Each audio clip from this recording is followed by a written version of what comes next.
She posted on social media, "Ugh, why do men always think they own you?" Right after I asked her not to go on a weekend trip with her ex, I didn't comment, just changed my relationship status to single. She called me 23 times that night, but I was already on a date. I am 29-year-old male, and I need to get this off my chest, because I'm still processing what happened. 4 months ago, I thought I was engaged to the love of my life. Now I'm sitting in my new apartment watching her frantically text me while her life implodes, and I feel a quiet sense of relief. Let me back up. Mia and I had been together for 4 years. Living together for 2, ring for 6 months. We weren't perfect, who is? But I thought we were solid. She was beautiful, ambitious, had this laugh that made everyone in the room turn around. I was ready to lock it down. Then Jake happened. Or re-happened, I guess. Jake was her college ex. The one she dated for 3 years before me. The one whose name still made her face do this weird thing when someone mentioned him. He'd moved back to town in March for some startup job, and suddenly he was everywhere. Group dinners, game nights. "Oh, Jake's coming too. Hope that's cool." It wasn't cool, but I'm not controlling. I trusted her. First red flag? She started working out again. Not normal working out, 5 a.m. CrossFit, new activewear every week, those stupid inspirational quotes on her Instagram. She hadn't touched a weight in 2 years, but suddenly she's posting gym selfies at dawn. Second red flag? The phone guarding. We used to leave our phones anywhere. Now hers was face down, always on silent, practically glued to her hand. She'd angle it away when texting. Classic moves, but I told myself I was being paranoid. The breaking point came on a Thursday. She mentions, super casual over dinner, that Jake invited her to a work retreat in Tahoe. Just the two of them. For a weekend. "It's not like that," she said, twirling her pasta. "His investors will be there. It's networking." "What investors need you there?" I asked. She got defensive immediately. "Why are you being weird about this? Jake and I are friends. We've been over for years." "Then why didn't you mention it until now?" "The trip's tomorrow." "Because I knew you'd react like this." I stayed calm. "I'm good at that. Probably too good. I'm not comfortable with you going on a weekend trip with your ex-boyfriend. That's a normal boundary." She rolled her eyes. Actually rolled them, like I was her dad telling her she couldn't go to prom. "Fine, I won't go. Happy?" But she wasn't happy. She was pissed. Hissed. Silent treatment all evening, slamming cabinets the whole performance. I went to bed early because I had a presentation the next morning. I woke up at 5:30 on Friday to an empty bed. Her gym bag was gone, but so was her weekend bag, the one she'd unpacked the night before. An hour later, I saw her Instagram story, a selfie from the airport. Sunglasses, coffee, big smile. Caption, "Ugh, why do men always think they own you? Living my best life." The comments were already rolling in. Her friends hyping her up, dropping those little fire emojis, yes, queen energy off the charts. I sat there for maybe an hour, just staring at my phone. I wasn't angry, not in a hot, screaming way. It was a cold, heavy feeling. The moment a switch flips and you realize you've been making excuses for someone who wouldn't cross the street for you. I felt the future we were building. The wedding, the house, the kids, all turned to smoke. I didn't comment on her post. Didn't text her. I got dressed, went to work, and nailed my presentation on autopilot. I spent the rest of Friday in a fog, letting the reality sink in. On Saturday morning, after a sleepless night, I made my move. I opened Facebook, navigated to my profile, and changed my relationship status to single. Then I turned off my phone, went for a run, and started making a plan. Update 1. By Saturday afternoon, I turned my phone back on. It was a nuclear meltdown. 30 missed calls, 200 plus texts. The progression was almost funny. "Babe, what's wrong? Why did you change your status? This isn't funny, change it back now. I'm in Tahoe, you can't do this to me while I'm here. Please answer me. You're being so immature right now. I can't believe you're doing this to me." My favorite was from her best friend Sophia. "Mia's having a panic attack in her hotel room. Whatever you're mad about, this is cruel." Cruel? I asked for one boundary. 1. I turned my phone off again. I needed a clean break from the noise. I spent the rest of the weekend cleaning the apartment, boxing up some of her things, and getting my head straight. On Sunday evening, I did something I hadn't done in 4 years. I texted Ashley. Ashley was this girl from my gym who'd been low-key flirting with me for months. always asking about my weekend plans, touching my arm when she laughed, that whole thing. I'd mentioned my girlfriend enough times to make it clear I was taken, but she'd literally said once, "Well, if that ever changes." It has changed. "Hey, random question," I texted. "Are you free this week? I've been wanting to try that new sushi place on 5th. She responded in under a minute.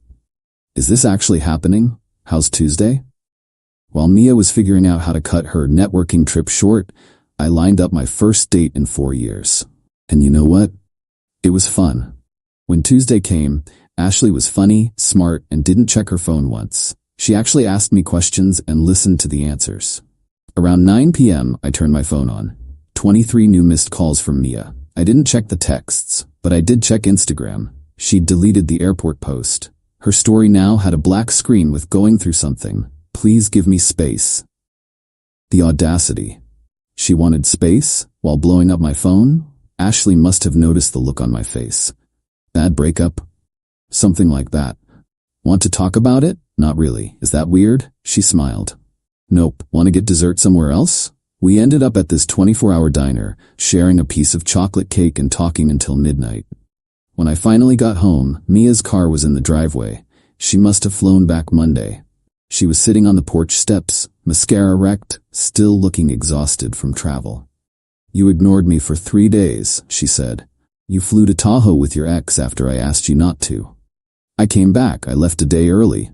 Because I changed my relationship status, not because you respected me enough to stay." She started crying harder. "Where were you? I've been waiting." "Out." "Out where? Does it matter? We're not together anymore." The look on her face? Like I'd slapped her. "You can't be serious. We live together. We have a lease. You can't just..." "Actually, I can. I spoke with a legal aid service this weekend. The security deposit and the lease are solely in my name, and I've paid 100% of the rent. You're an occupant. I'm giving you your 30 days notice to vacate, in writing. After that, I'll have to start a formal eviction." I'd been thinking about that all weekend. Thank God for my paranoid mother, who'd insisted I protect myself when we moved in together. "You've been planning this," she whispered. "No, Mia. I've been ignoring this. There's a difference." Update 2. The next few weeks were hell. Mia refused to move out, dragging her feet until the last possible minute, so we lived like ghosts, avoiding each other, communicating through text, even when we were in the same house. She tried everything. Crying, anger, seduction, walking around in my old t-shirt and nothing else, even had her mom call me to say I was throwing away something beautiful. Beautiful? Sure. Like a sports car with no engine. But the real entertainment started when Jake's girlfriend reached out to me. Yeah. Girlfriend. Her name was Emma, and she'd been dating Jake for 8 months. She found me through some mutual friends on Facebook, sent me a message that started with, "I think our partners are having an affair." We met for coffee. Emma was exactly what you'd expect Jake to date. Tiny, blonde, probably had Live Laugh Love somewhere in her apartment. But she was also smart as hell and had receipts. "Look," she said, sliding her phone across the table. "His phone is synced to our apartment's iPad. He's an idiot. He never turned the iMessage sync off." Jake hadn't deleted anything. The conversations went back months, getting progressively more flirty, then explicit. Photos, videos, times and dates that matched up with Mia's sudden work trips and girls' nights. The Tahoe trip? Not a work retreat. Jake had booked a couple's suite at some resort. The investors didn't exist. "She told him she was leaving you," Emma said, her voice shaking a little, "that she just needed the right time." I laughed. Actually laughed. When was this? 3 weeks ago. 3 weeks ago, we'd been looking at wedding venues. Emma wanted to confront them together, make a big scene. I had a better idea. "Do nothing," I said. "Let them think they're getting away with it." "Why?" "Because the best revenge is letting people create their own consequences." She looked skeptical but agreed. We exchanged numbers and promised to keep each other updated. That night, Mia tried one more time. Came to my room. I'd moved to the guest bedroom, wearing lingerie I'd bought her for Valentine's Day. "I miss you," she said. "Can we just talk?" "Sure. Tell me about Jake." Her face went white. "What about Jake? Are you sleeping with him?" "No. God, why are you so obsessed with Jake?" The lying came so easy to her, like breathing. "No reason. just wondering why he booked a couple's suite in Tahoe. She tried to recover, stuttering about how it was probably a mistake, how hotels mess up reservations all the time. But I was already pulling up the screenshots Emma had sent me. Want to explain this text from the iPad? Can't wait to wake up next to you again? Or this one where you're describing what you want to do to him? She didn't cry this time. Just stood there, caught, calculating her next move. You went through my phone? Jake's girlfriend did. His messages are synced to her iPad. Emma says hi, by the way. That's when she lost it. Not sad crying.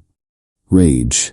Threw the bedside lamp at me, missed by a mile, screaming about how I was pathetic, how Jake was twice the man I was, how I'd driven her to this.